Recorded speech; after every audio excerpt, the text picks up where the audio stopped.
Welcome back, everybody, or welcome if you are new to another episode of NASCAR Thunder 2003 career mode. We're 4 races in so far. We've fallen back to 34th in points after our top 10 finish at Daytona. Jeff Gordon's leading the points by like 36 over Dale Jr., and then Kevin Harvick, Tony Stewart, and Dale Jarrett rounds out the top 5. We have an engine that we just started getting repaired. We have a new engine also being built in 5 more races. We have a chassis that's getting done after this Darlington race, but the next race up, unfortunately, is Bristol. So I don't want to take a good chassis there and destroy it, because this is going to be our best chassis by far that we've ever had, because it's going to have our new tire wear on it. And the status of it looks awesome. It's gonna be 73, 73, 69 downforce, nice, 68 drafting, and 73 durability. So that's gonna be an amazing chassis, but I don't want to destroy it at Bristol. Probably leave the same car that we have on it now, like the engine and chassis on it for Bristol. Try to see what we could do with a little bit better of a chassis, but not like a terrible one. So we'll see what we could do there, but let's get on to Darlington and see how we could do. Alright, we're like a little bit over a second off for qualifying time. Scott Wimmer actually has the pole. He's gotten a handful of poles in our career here so far. Like, this is season number 3, and he seems to get like 2 or 3 poles a season, I think, because I want to say last year at Bristol, one of the Bristols, he was on pole, so maybe next week he'll have a pole again at Bristol. I don't know. But this track is so difficult for me, mainly just like judging on when to start braking for the corners, just because there's nothing on the walls at all at this track. Like, it is so tough to judge. 29.8 is pretty much what I ran in practice, so I'm happy with that. That puts us 32nd already. But we just need to try to keep the car clean, not smack the walls too much, and try to get on pit road nice and easy, because I remember the first time we ran here, I got my engine blown trying to get on the pit road, and that was bit rough there. So we'll see what we do. Trying to get as much speed as we can off turn 4, almost smacked the wall. Turn 3 and 4 is so tough, it's so like tight, but 29.8, I'll take that. It's gonna start us, what, 32nd? Not terrible for us, I'll take it. This is Joe Moore along with Barney Hall for MRN, and we're live at Darlington Raceway, the granddaddy of super speedways, in Darlington, South Carolina for the Carolina Dodge Dealers 400. Barney, drivers love coming to Darlington because of its history, but they often leave wishing they hadn't shown up. Why's that? Well, we'll see a lot of drivers run right up against the wall here all race long. That makes you fast, but it can also be very costly when you make even the slightest mistake. The Delphi car is having some trouble in the points this year. And how frustrating that must be. You're working just as hard as everyone else, yet you just can't seem to finish well on race days to gain the valuable points you need. These guys need a good finish just to regain their confidence as a team. In 1989, Bobby Hamilton got his first start in NASCAR as part of a production for a stock car racing movie. Well, that's one heck of a way to break onto the circuit. Wasn't too long before he was racing full-time. He won Rookie of the Year honors in 1991.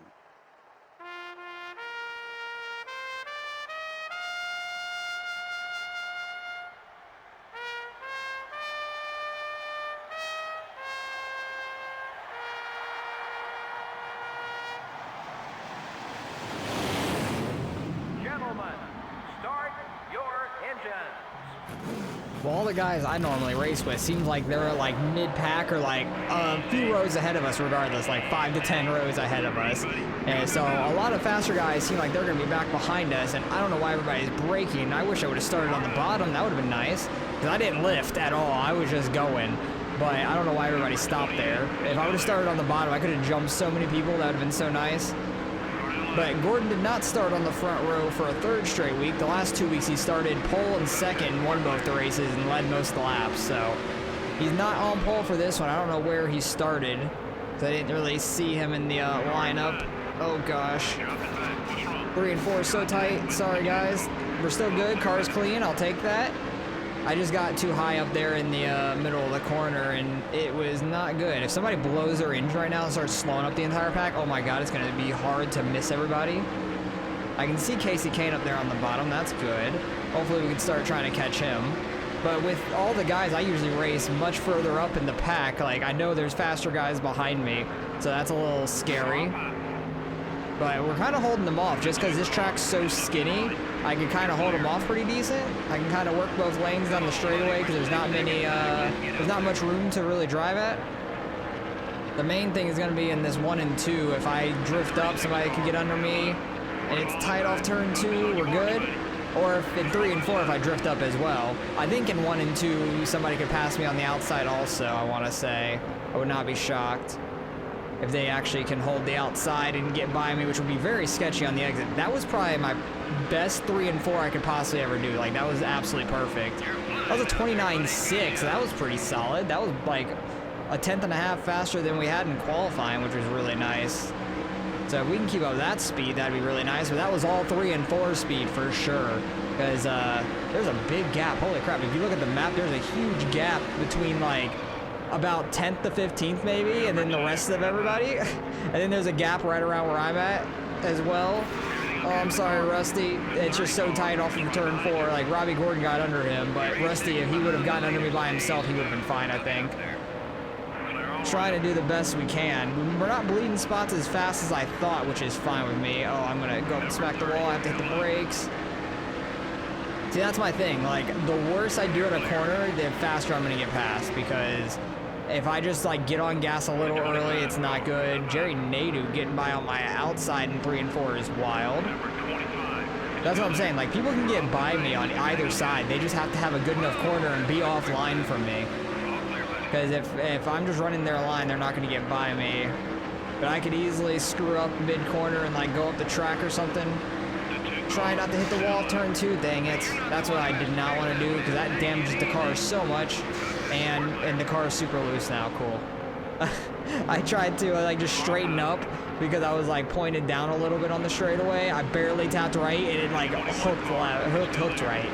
Like it was like loose going that way very, very fast. So that's not great. But I know that's gonna hurt our aeroness down the straightaways and stuff like that.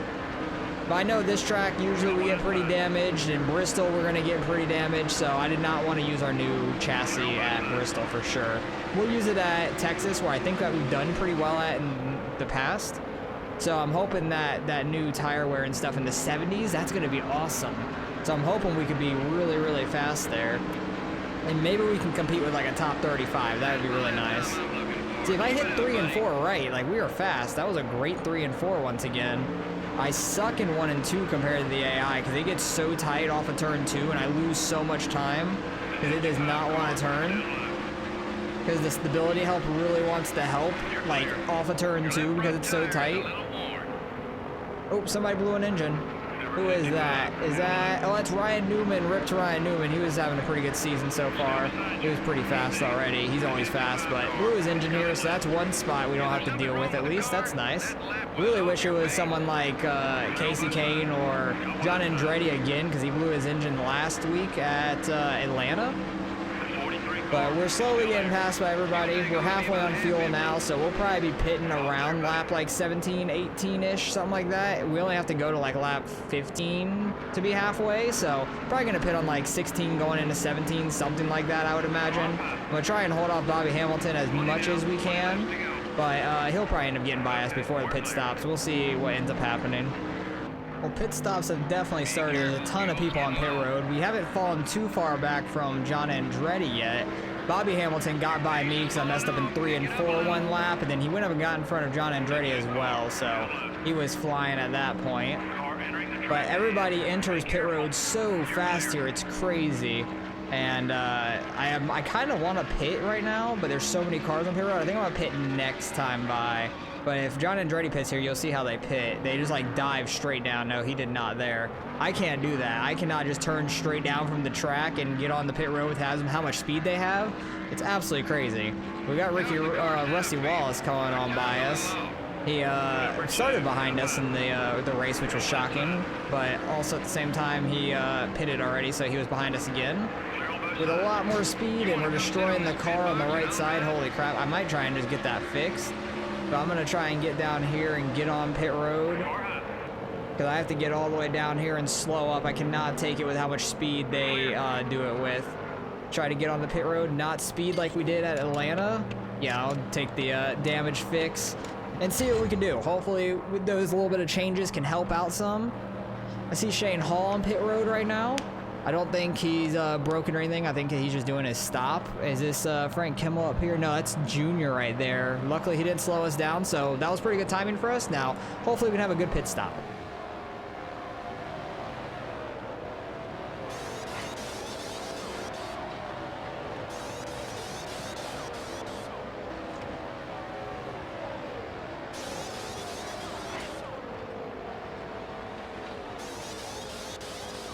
Pretty solid pit stop. 17-1 with the damage fix. That was really good. So I will take that all day. And now nobody is really coming up on us. I'm just going to get up on track real fast. Don't know where John Andretti is. We are in 42nd, so he has not pitted yet, which he might be on pit road right now, actually. Or he is just flying right now. I imagine he's on pit road is the thing. But try not to hold these guys up too much because I know I'm slower, but I want to try and do the best we can to try and go and get in front of John Andretti if we can, if they have a bad pit stop or anything. Who is this? Kurt? No. All right, so John Andretti must already be off pit road, or he hasn't pitted yet still somehow. But, or is that him up there? That might be him up there going into turn 3. I think one of those cars is him. I see a blue and yellow. I think he was the front car of those two. So we are in 42nd. I highly doubt we're going to catch John Andretti unless the changes we made really make us faster, because we were like pretty similar pace to him overall, and it's going to be hard to catch him and try to pass him, and I have to really not mess up and do that as well. Our right side's still damaged even though we quote-unquote fixed damage, but don't know if that actually helped or hurt. That was very close. I cut the hell off of Jeremy Mayfield. Sorry about that. I did not mean to be that close. But we're going to be in 42nd here. Maybe we can get lucky with a second guy blowing their engine again. Oh, I'm coming down in front of Jeff Gordon. My bad, bro.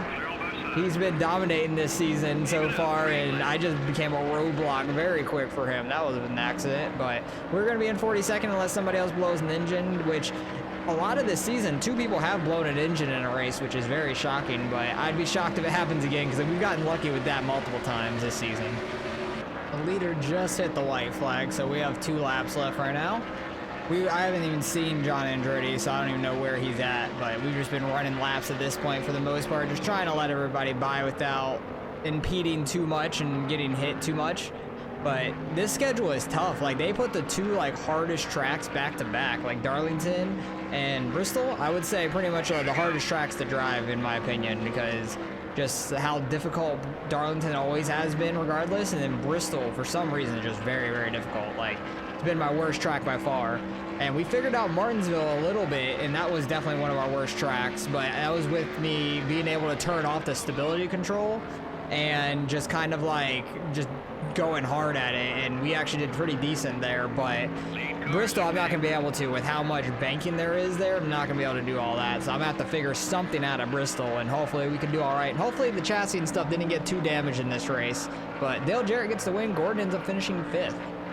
We still get some pretty good money, and we get a happiness bonus. I don't know what the happiness bonus is for, but where did Scott Wimmer end up finishing? I swore he was going to be like top 5 still, because I saw him up there a couple times when I paused to like itch my head or something. But where did he end up finishing? 6th? That's not bad. Did he lead in laps? He still led 2 laps, so he gets some bonus points there. He had a really good day, but Jarrett getting the win is definitely going to bump him back up in the points some. Gordon did not lead any laps, but he's still going to have the points lead, I would imagine, because he was 36 up on like Dale Jr., which where did Dale Jr. finish? All the way back in 14th. Yikes. Bad day for him, but he started all the way back in 22nd, so he did not put himself in a very good spot to start with. But let's go get ready for Bristol now. We're still gaining money, at least. We're at $1.22 million now. We did just get our new chassis. Nothing's being worked on here, so I do want to get one built. I could get one built in 6 races. Look at the tire wear and stuff. 74. Tire grip would be 70, though. Like, that's not as good. What happened to the 77? I'm so confused. Like, why is it so different from the one that they just built? Like, oh, tire grip on this is 68. I thought it was 73, 73. So that thing lied to me. The status on that lied. So interesting. They don't even say it fully correct. So the tire grip would be 70, I guess, on the next one, which is interesting. But I definitely want to start getting another one built. But how much do I want to pay for it is the thing. I think doing 376,000 is not that bad because we're still gaining money each race. And 6 race time, we'll be able to work with the inventory we have. I could probably honestly sell this one. This is our bad one that's never going to get repaired anyways. I've just been using it on super speedways. But I can kind of like move it to this or that, something like that, like one of the other ones. So we could sell that for a little bit of money. 26,000 is not bad, honestly, for how bad that is. But the car still should be fine. We got a decent engine, decent chassis on it. So we'll just take this into Bristol. Hopefully we can do all right. We're probably going to run pretty much dead last, but it's going to be rough. I do want to see the standings. We're back to 35th now. We have slowly been losing it to Kane and Andretti because they've been like finishing 1 or 2 positions ahead of us every week. But up front, I know Gordon's still going to have the lead by how much? By 27 over Tony Stewart. He ends up taking the 2nd spot. Jarrett gets back up to 3rd. Junior falls all the way to the 4th. Mark Martin in 5th. So, yeah, interesting points battle so far. We're only 5 races in, though, so it's very early in the season. But let's get on to Bristol and see what we could cook up here. All right, I think I figured something out for this because I'm actually working with this without the stability help. Like, I tried the... tightening the car up as much as possible with stability help, and it didn't help at all. Like, it just did not stop the stability from popping off in the middle of the corner the entire time. So we can't accelerate mid-corner, but I tried it with limited and it wasn't that bad. And then I tried it without it and I was actually tight, and I just changed the setup a little bit to make it a little looser. And we're actually making this work with no stability help at Bristol, which is wild. And I ran a 15.7 in practice. That was a 15.7, let's go. Pole time was a 15.3, but that puts us 25th. That's not too bad. Welcome, everyone, to Bristol, Tennessee for today's NASCAR Winston Cup race, the Food City 500, right here on MRN. As usual, 43 cars will start this race, and when they get lined up to take the green, they'll take up more than half the racetrack. I think the old phrase, rubbing is racing, explains exactly what we're going to see in this one. Tight, fast racing with a lot of bumping and banging for position. Just what these NASCAR fans love to see. Frank Kimmel has not had the finishes he's hoped for in the past couple races. He definitely needs a good finish, not just for himself, but for the team, his sponsors, and everyone else involved with that team. The Delphi car looks to turn his luck around in this race. Oh, he definitely wants to turn things around starting now. His whole crew seems determined to pull out of this slump. I wouldn't be surprised if they pull off at least a top 15. Jeff Burton must have had problems in qualifying this week. Yeah, he's definitely not used to having to pick through traffic so early in a race. This could make it an exciting race for him, or it could be disastrous. You just never know when you start in the back.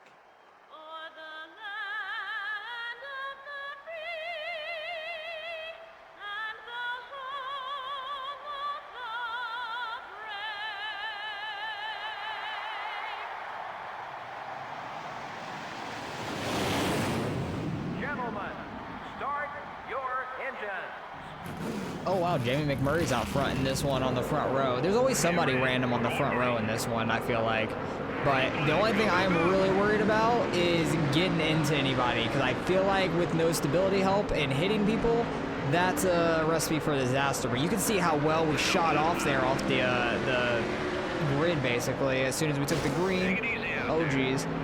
This is going to be the hard part, is try not to run into anybody so we don't wreck. And I feel like they're wrecking behind me. Did they not? Okay, they saved it. We're good. I just need to try to run nice solid laps, basically. And I actually think we could finish decent, shockingly. And I think we did the same thing at Martinsville. We actually did decent with the no stability help.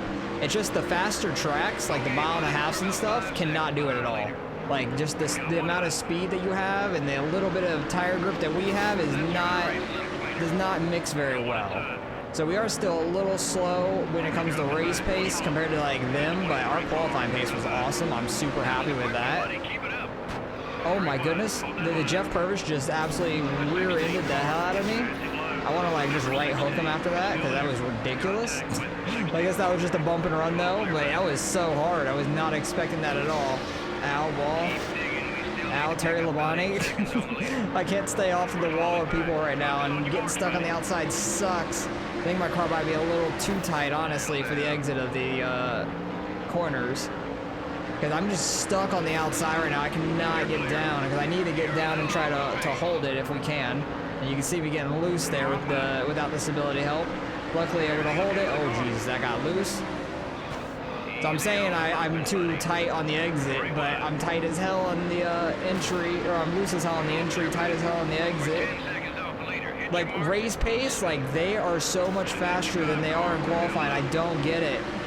Like, why are you guys significantly faster in the race? It should be the opposite. You guys should be faster in qualifying and slower in the race. But no, they're running a damn qualifying setup on their damn race cars, and they can keep that speed the entire time. So we're literally about to fall from 25th on the dead last, even with being faster than what we originally were going to be. Oh, yep, I just right hooked myself. Thank you, Ricky Rudd, for not absolutely killing me, because I absolutely came across his nose there on the exit because I'm so tight. My car is so damaged already. This is why I did not want to use the good chassis, honestly. But honestly, if we would have ran the good chassis and I figured this out, it might have been all right, honestly. I don't know. But we still are very, very off pace compared to where we need to be. But hey, we qualified well. I'm happy with that. We're getting ready to be lapped already. It's lap 10 from Stewart and Gordon. But hey, we would have started out dead last probably. Oh, I am losing it. We would have started dead last and already been lapped if I had stability and all that on. Oh, yep, I'm losing it. I'm losing it. Oh boy. Yep, there we go. That's what happens when you don't have the stability help on, and we wrecked our car and blew our tire. That was perfect. That's exactly what I expect to happen when we don't have stability help. We still get some money at least, which is nice, 161,000, but man, that is rough. Like, I actually felt like we were doing pretty well. Wait, these guys only ran 25, 29 laps. 2 people blew their engines. Dang it. We could have finished like close to a top 40, baby. I don't know. Margin of victory was 0.003. There is no way there was 0.003 of a second victory at Bristol. That would be crazy. Jeff Purvis and Rusty Wallace, what happened here? I'm so confused. And he led 1 lap. Who led the other lap? Like, the lap before this, it wasn't Jeff Purvis. Did Jay McMurray lead a lap? And then Rusty Wallace won? I'm so confused right now. What is happening? Like, where did everybody that was good finish? Where did Tony Stewart finish 16th? What happened to him? I'm so confused. Scott Wimmer led a lap. Where did Gordon finish after all that? 24th? I have no clue what happened here. That race was so screwed up, but that made for a lot shorter episode than I was expecting. Sorry about that. And that is exactly why you don't take the good chassis to Bristol, because now this chassis is not ruined, but it's very, very damaged, and we didn't take this one, so I can actually get this one repaired now, I think, because I'm not getting anything else repaired at the time. 6 races, 4 races, it'll go back up to 63, everything pretty much. We'll do it in 6. No, we'll do it in 4. Do it in 4 because we have only 2 chassis to really work with after that. So might as well do it in 4. Do it a little faster. We'll be using our good chassis here for a few races. We have a better engine now. That engine got absolutely destroyed, so I may want to repair that engine that absolutely just got destroyed. It's down to 50 power. Yeah, it's at 70 condition after that. That is wild. Luckily, we can do this in 3 races for 31,000. That's not very expensive, at least. Our engine crew is like lickety split. They are very fast. I love them. The chassis guys are a little slower, but that's going to drop us down the points significantly. We only got Casey Kane and John Andretti behind us that are full-time, but let's go to the top because that race completely screwed up the points, I imagine. Up front, Tony Stewart has the lead over 2 on Jeff Gordon. Mark Martin 7 back. Dale Jarrett 18 back. The top 4 are 18 points apart. That is absolutely wild. Kevin Harvick, Dale Jr. had a huge loss, but who ended up winning that race? Rusty Wallace. Yeah, that was a weird race. So that significantly changed up the points up front, but that ended up being a lot shorter than expected. But Bristol was one of the tougher races for sure. We actually figured something out with that stability control stuff, but my setup and everything just didn't work very well. And then I got loose and just couldn't save it because no stability help. So that's why I run with the stability help. But at the same time, without it, we were faster, but also without it, I wrecked really bad and destroyed the car because I had nowhere to go. Like, I was stopped on track and just everybody arc braked into it, and it was awful. But it is what it is. It makes it pretty funny. I'll take it. It's Bristol. Probably was going to finish dead last anyways, or 41st maybe with the 2 guys that blew their engines. So it is what it is. We'll go on to Texas with our new chassis, which I'm super excited for, and the new engine, or a repaired engine, I should say, that we have, and we should actually run pretty well, I feel like. So hopefully you guys enjoyed. Appreciate you guys for watching, as always, and I'll catch you guys in the next episode.